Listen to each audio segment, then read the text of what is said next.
తెలంగాణలో 46.25% బీసీ జనాభా. కులగణన సర్వేను వెల్లడించిన మంత్రులు. ఈ నెల 4న అసెంబ్లీలో ప్రవేశపెడతామన్న ఉత్తమ్. కేంద్ర బడ్జెట్పై హైదరాబాద్లో కాంగ్రెస్ నిరసన. తెలంగాణకు మొండి చేయి చూపారని విమర్శ. కిషన్ రెడ్డి, సంజయ్ రాజీనామాకు డిమాండ్.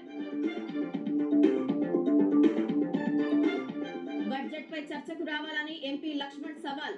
తెలంగాణకు ఎంత ఇచ్చారో లెక్క చెబుతామని వెల్లడి. బీఆర్ఎస్, కాంగ్రెస్ల తీరుపై విమర్శలు. కర్నూలులో హైకోర్టు బెంచ్ ఏర్పాటుకు వేగంగా అడుగులు. ఈ నెల 6న న్యాయమూర్తుల కమిటీ పర్యటన. విద్యుత్ శాఖ భవనం పరిశీలన.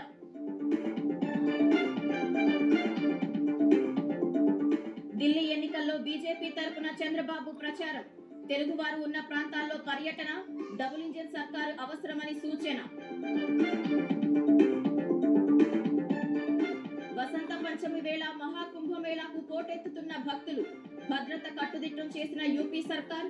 ప్రత్యేక అధికారుల నియామకం. కెనడా, మెక్సికో, చైనా దిగుమతులపై అమెరికా సుంకాలు. ప్రతీకార చర్యలకు దిగిన పొరుగు దేశాలు. WTOలో సవాల్ చేస్తామన్న డ్రాగన్.